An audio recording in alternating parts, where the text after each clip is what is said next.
Good morning. My name is Inga Cotton, and these are Charter Moms Chats. I'm the founder and executive director of San Antonio Charter Moms, and I've been going online at 9 a.m. on weekdays to talk to parents about the issues that we're facing while teaching our kids at home. And for a while, it was doing remote education, and now it's summer for most of us, and we're learning how to keep our kids busy while we're at home. And we're also talking about things like mental health and wellness, and we have a repeat guest. I'm so glad to have back Teressa Lowrance. She's an expert in special education, and she's on a journey to learn more about the twice exceptional students, the two E's, the quirky geniuses that don't quite fit in but have so much to offer. And we've I've been on Teresa's podcast, and she's been on Charter Mom Chats before, and I'm really excited about the topic we have today. She sent me an article from Edutopia about helping students motivate themselves. And I think this is very timely because students don't have the same supports that they usually have when they're in school. So, so Teresa, tell me, why did you pick this topic? Or what drew you to this? Why do you think that this is the right thing to talk about right now? So I have a younger son that's intrinsically motivated about all things related to knowledge. It doesn't matter what the subject area is, he will find subject matter expertise from different sources and become an expert. And then I have another son who really kind of resists education in all forms, like would really rather not just be in a classroom or be exposed to the learning process in general. And he's the one I'm more worried about because you can extrinsically motivate them through contracts, through ways to like money incentives or reward structures or things that will help keep him motivated. And even when he has those things in place, it's still kind of the extrinsic motivation might be there, but the intrinsic motivation is lacking.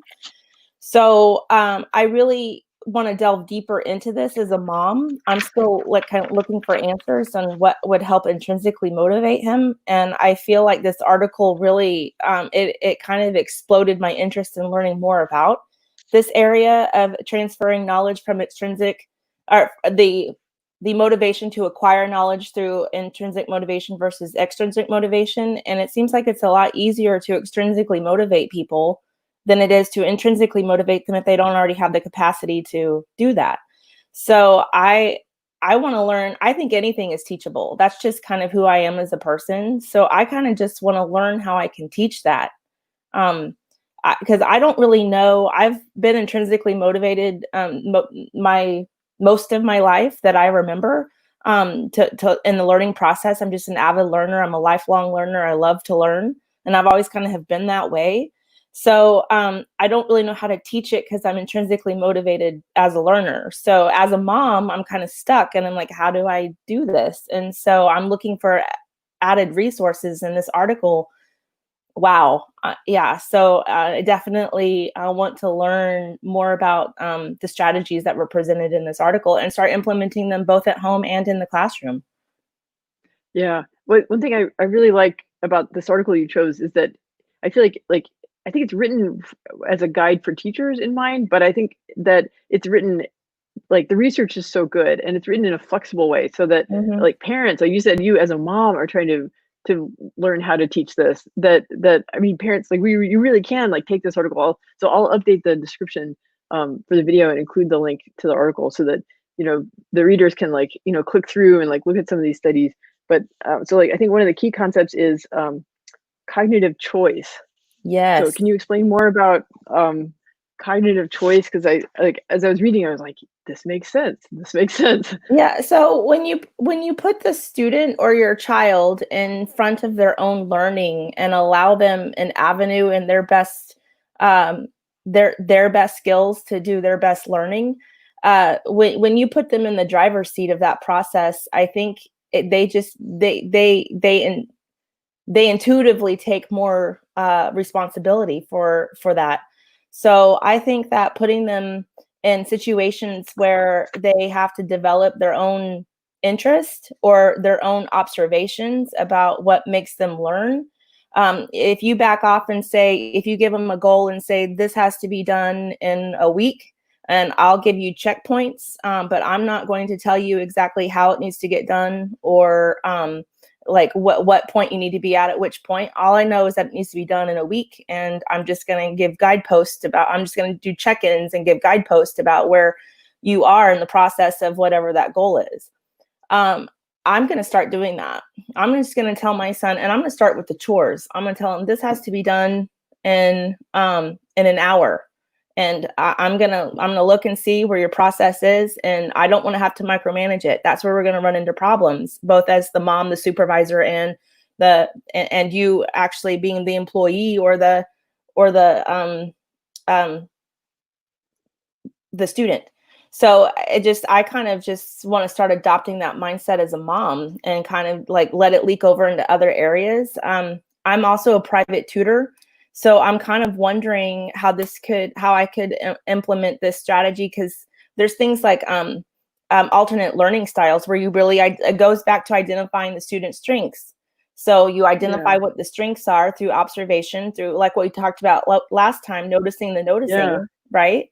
So you look and that process, and then you just find out what you can apply through their strengths, what you can apply through their checkpoints and their assessments. Like, how can I apply their strengths into their assessments and really get an idea of, do they know the material, or is it the way I'm asking them to execute that where I'm getting lost in the translation or the process?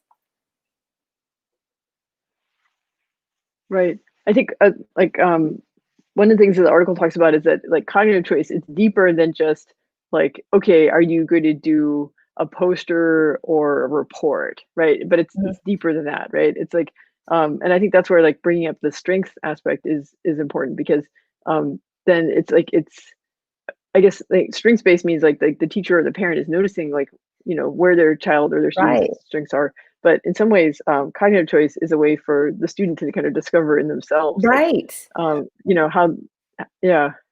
Well, if you tell a child, your room has to get clean in an hour, like or I'm just using chores because that's what's at the forefront of my mind right now. But if you give them any kind of goal and says this has to get done in some time frame, so I'm going to say your room has to get clean in an hour. Well, then you're not telling them, well, the laundry has to get picked up. You're not giving them like the micromanagement of the checkpoints. You're allowing the process. You're turning over the learning process to that child.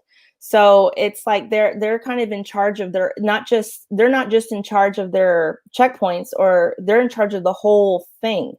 So if we did that with schooling, like for example algebra, you have an assessment in 2 weeks.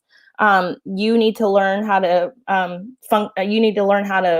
solve these equations, and then you give them a chance to operate within different avenues to solve those equations. And then once the child understands the avenue that they best operate in, then your chances of success go way up, rather than if you're just imposing the avenue on them. Does that make sense?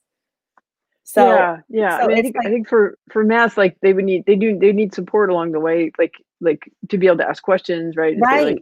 like, like is it? But yeah, but like I've seen kids, yeah, like I have a cousin who, when he was in college, he just kept playing around with the notation. He found like he thought calculus was interesting, but he didn't like the notation that they were Yeah. using in class, and so he kind of came up with his own, and it worked. I mean, he was still able to find the derivatives, Right.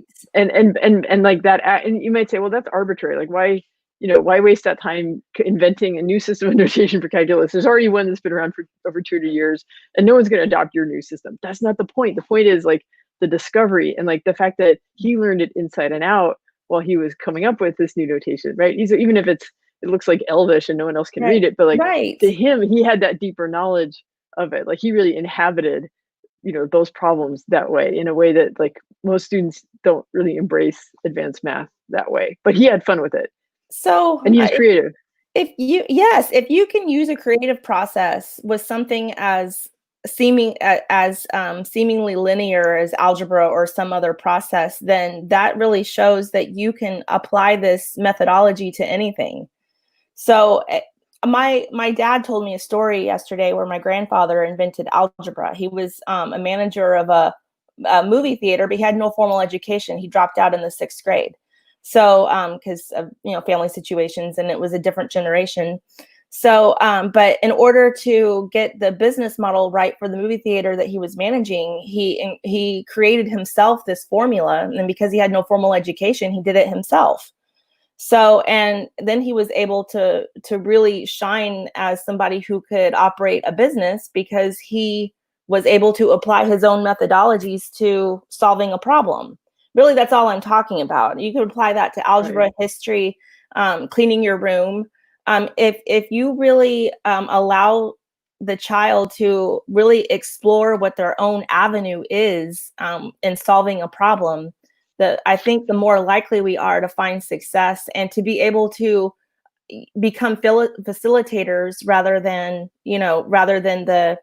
uh, the overseers of education. Because really, if you can, the best teaching comes from a facilitator standpoint. Like if you can be a partner with the student rather than the supervisor employee relationship, there's just a different level of relationship there that's more autonomous. It's more intrinsic, which is where we're trying to get to. Yeah.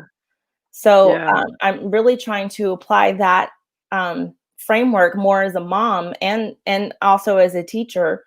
So I feel like this article really speaks to that, and I think that's kind of more the direction that I'm interested in developing. Yeah. Yeah. That makes so much sense. I mean, and intrinsic motivation is something that, it never goes away. Like once you find that in yourself, right? Like then, it really equips students to be their own best ally. I think one Yeah. thing that her article talks about is I guess like having a chance for students to show that they're competent at Hmm. something is really Hmm. good for like how they feel about themselves. And it also refers to like the research about growth mindset, about Right. the idea that things are changeable, right? That Yeah. that you're not just given a set of abilities, but you can cultivate your abilities, and you can get better at stuff, right? Exactly. Um, so I'm thinking about that to me is really relationship driven, that ability to be able to cultivate abilities, because you really have to earn the trust of the student, right? So Yeah. I love the plussing strategy that the article talks about, where it's not so heavy on the criticism, but it's more of the what if statements. Like, I really like your drawing. What if they were using an example of the Pixar animation, where the animators are submitting their drawings for, I guess, the final decisions on the storyboards. And the Mhm. animators were drawing, and they had to turn it over to their supervisors, and the supervisors in turn were saying things like, I really like the way you drew the eyes here. What if we rolled them out this way? And that is a much better way to come about a problem solving than it is to say, I don't really like that. I think we need to like go back to the drawing board and redo it. Right. I think if Right. you like those two, one of them lends, those two strategies are very different, right? One of them lends itself to the idea that I'm your facilitator, I'm your partner, I'm somebody you can trust, and I'm somebody that is going to steer you in the right direction, versus I just don't like it. Like you need to like redo it and rethink it. So obviously that strategy isn't conducive to intrinsic motivation or learning, right? Even as an adult, we feel that way.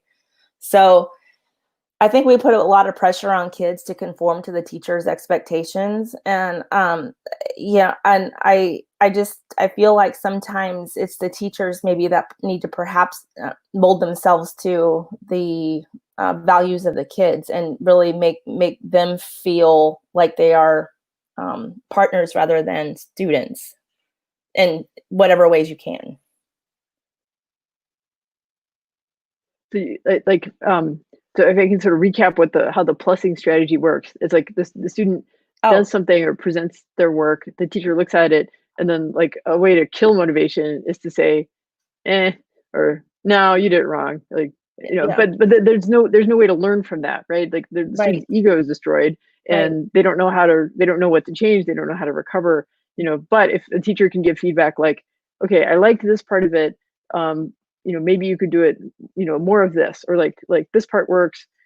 Maybe you could do this part a little differently. It could serve this purpose, and then that way, like the student feels like they're building on something that they did Right. well, instead of just having the whole thing thrown in the trash. Yeah, and it's something so easy to do. Like, if we just catch ourselves when we're like thinking about our responses to the kids, right? And we just reframe it with different questions. Teachers are masters at questioning students, right? So I feel like the strategy is something that would be like easily implemented both at home and in the classroom. And teachers, a lot of teachers do it already anyway. Like, that's how they build their relationships, is they're naturally good at honing in on the questions that will get the students to realize their potential.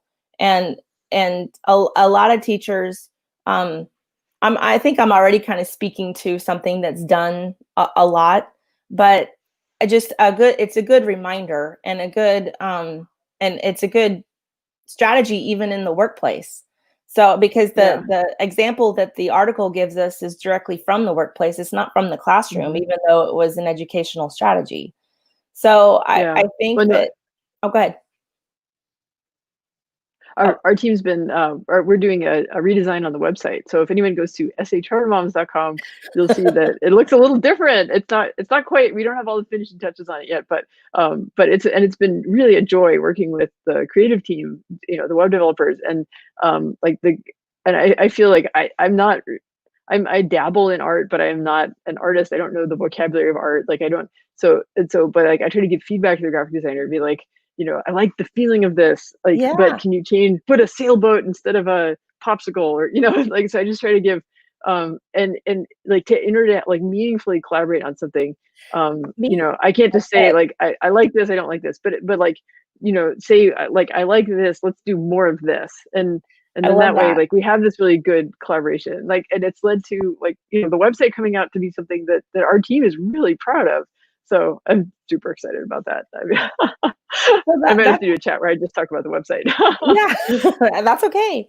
So that's really what the strategy is about, right? It's teaching how to collaborate. A lot of times Yeah. students are so skittish of sharing their expertise or their strengths, or they don't really know how their strengths they can apply it in a group discussion or whatever the end product needs to be. And I think the more the teacher uses that kind of framework for modeling discussions and for modeling criticism, the more likely they are to build a climate of trust in the classroom, or at home, so that the student is or the child is more likely to feel like they're trusted enough to actually um, take risks, because that's part of it too, right? Is if you don't feel like you're going to succeed at something and you feel like you're going to be shut down every time you try, you're more than likely going to just stop trying, right? So that's kind of Yeah. like human psychology. It takes a really resilient personality to be able to overcome that easily. So it's like building those skills, and as a teacher being cognizant enough to understand the importance of becoming a guide, or using that framework, that plussing strategy, to really get um, the students on board. I think it's just smart strategy too. Like, Yeah. I think so a couple of other strategies that they talk about in the article. One is being flexible about the topics that students work on, and mhm. then also addressing the material in a way that they feel like it's relevant to their lives. So I'm wondering, like, I don't know, as a teacher, as a parent, like, can you think of times when you've applied, used those strategies for motivation? I don't know how that Well, would apply for chores. I don't know. probably not well. Like if you want, Uh, this for dinner, then you have to go yeah, wash dishes. So we yeah. have clean dishes to eat off of. I don't Well, know. so applying their own interests. Okay, so this is where we get into tricky territory for teachers, because we are under the state guidelines of teaching. Yeah. We have a scope and sequence usually of this has to get done within this amount of time, Hmm. and the time frames aren't always teacher friendly. So Hmm. that's the biggest challenge to operating with this framework, is like you want to turn the ownership over to the kids, but that takes a lot of time and planning, and Yeah. that's often things that in a classroom teachers are really hard pressed to get done. And so I'm really thinking that this could really happen in the area of assessments. So Mm. you still have to get through the required material, whatever the scope and sequence says you have to get through, right? But you can choose the assessment. Here's a rubric for each type of assessment that you can choose to do, and I will grade you on one of the rubrics that you choose. So to me, it's just about it's about using that student choice or interest where you can, not really flipping the whole model, because it's really, I think that would be too big of a ask for teachers. But if we could implement it slowly and steadily into areas that we can, I think that we would see an explosion of student creativity and growth. Yeah. Yeah. That's a beautiful vision.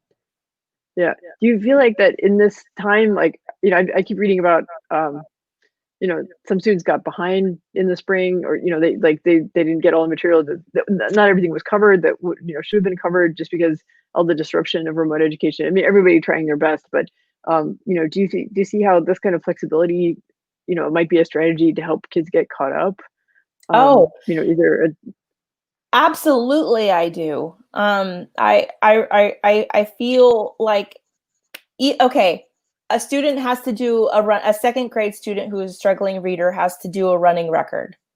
That is something that has to get done through most school systems that I've been exposed to. There's usually some sort of assessment that goes with the reading in early grades. Okay. So struggling readers usually have a formal assessment that they have to be administered, right? But what if we went to the library and asked for a whole range of books of different interests, in that student's reading level, and we let the student choose the text in which they were going to be administered, instead of just arbitrarily getting it out of a kit. Like, I understand that those are rubrics, and I understand that those are highly pedagogically controlled, things that you have to do. Like, they're heavily researched, the way that they're even written.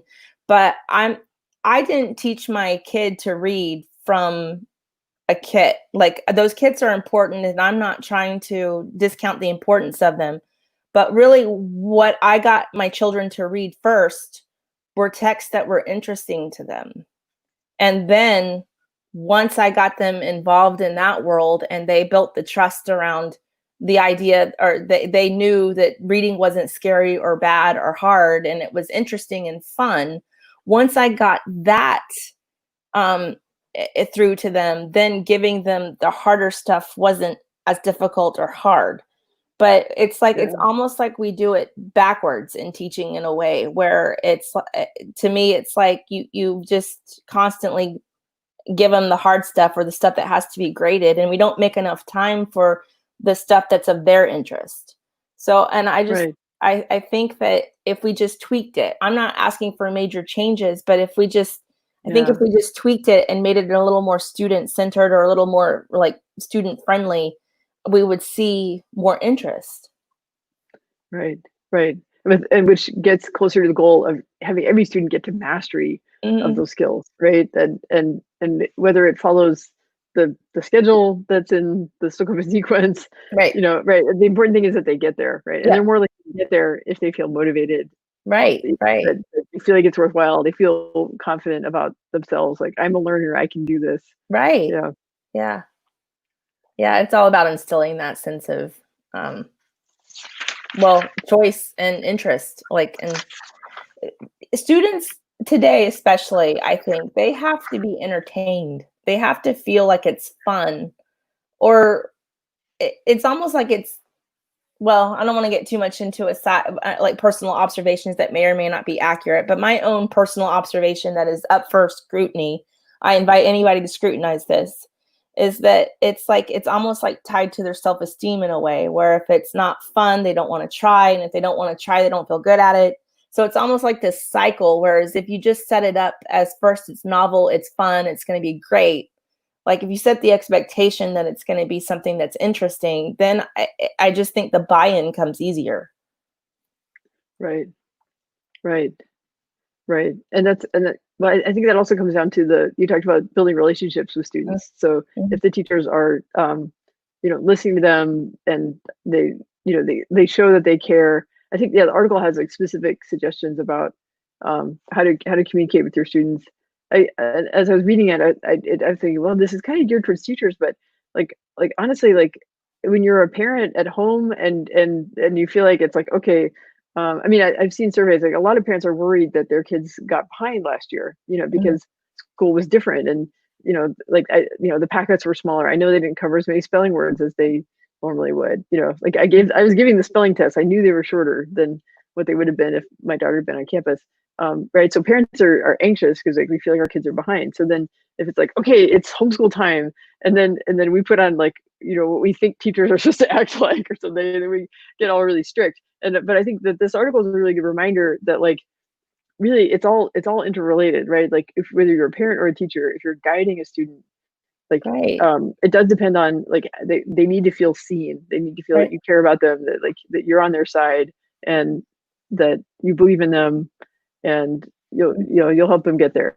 Yeah, yeah, that's really what it's about, is instilling that no matter how much you devote to the stuff of school or the stuff, Right. like the end products of schooling, if they know that they have a cheerleader, and all it takes is one or two. If they know that they have just a couple of people they can count on to be their cheerleader, you're going to see growth explode, whether it be 20 spelling words or 10. So I think it's just a matter of, like I said, getting their trust. Yeah. I think that's really timely advice right now because like so many like parents are in this kind of dual role of Hmm. right of we were supervising the packets that our kids were getting, and then now it's like, well, it's summer, how do I make sure my kids keep reading every day, and it's partly it's been a dialogue of like talking to them about what books they're interested in, and like for my daughter loves fiction, and it really helps to get her hooked on a series of books because then she knows she can like get the next book and get the next book, and she's excited to discover that. And then my son who loves nonfiction, and he's just not that interested in fiction, but as long as I keep him supplied with um I don't know, he's got like a survival book right now. Yeah. He's very timely. I have He one wants that's to like that too. So I understand uh, that. yeah, the good news is the libraries are going to reopen soon, so that opens up a fresh stream of new books, right? Right. Well, and you as a mom understand like that library time is so important about it being student centered. Like your children can go in and pick out the books that they want, that they know that they're going to glean the most from. Now, it is important to expose your children sometimes to reading that they find difficult or they don't really like, because it can't always be Yeah, student centered, like because then maybe they're lacking in something that they really need, and aren't exposed to something that they could really enjoy. So I'm not advocating that it needs to be all student centered, but we're so much on the pendulum of the other way, where we don't incorporate hmm, any student interest, that it's like I feel like that there needs to be some balance brought. right, right. Right. And then with the goal being that if students have the intrinsic motivation that they're bringing their best energy to the learning, and that they will keep learning and working even as the parents kind of step away. And that's a like I mean I think you and I both have kids in this kind of transitional time, right? Where I mean we're seeing them, you know, we want them to be on the path to adults who can keep learning in life and succeed and like keep growing their skills. Mhm. Mhm. Yeah. I I feel like if we can make things funner, more student centered, uh, teachers operating as the facilitators, using the strategies that the article provides, I feel like just education, just in general, is going to be looked at as something that's some less like something that has to get done, and more like something like I want to do. So, Yeah. and then if you're doing something because you want to do it, well, you're going to grow. I mean, that's just a Yeah. natural outcome of what happens. So I just wish that, well, I wish for a lot of things, but I hope that as we continue to see what works for kids, and as we operate with these more different times in mind, I feel like maybe if we look at this is a good opportunity to look at like how we could incorporate our teaching and our learning to be student centered. Yeah, yeah. I think the vision that you're talking about, how the relationships between students and teachers, relationship between a student and then a parent who's coaching them, I think that that's a vision that, right, where they're excited to do it. It's not just work. It's like it's a chance that they can be proud of themselves and they can grow. Right. I think that's a vision that I think all of us want for our kids this summer. As we're, 'cause we're all in the same house together and we have Mhm. this set of goals. But so it's like, what is summer going to be like? But that's why, like this, yeah, this article. I'm really glad you brought this up and why we're spending the time to talk about it, because then parents can tap into this knowledge and have like a successful summer of learning with their kids, and not frustrating and not feeling Right. like they have to fit some mold that doesn't fit. That yeah, they can have success and fun with it. Yeah. Yeah. Yeah. Well, great. Okay. Is there anything else you want to add? Any like sort of pep talk or like takeaways that you want, like, parents to or teachers to take with them about thinking about motivation? Make it fun. Yeah. Yeah. Yeah. We heard that too. That was the advice from the folks at the Magic Theater, right? It's like Mhm. if a parent feels shy about, like, it's like imaginative play, like it's okay, just get on the floor with your kids, just make it Yeah, fun, just yeah. keep moving. Make sure you Yeah. can get back up, but Well said, well said, yes. Well, great. Okay. Well, thank you so much. I think this is great advice for parents and teachers, and we can have a more successful summer with fewer battles and more joy. yeah, So, yeah, exactly. Well, it's great talking to you, Inga. Thank you. yeah, good talking to you too. Okay. Okay, bye.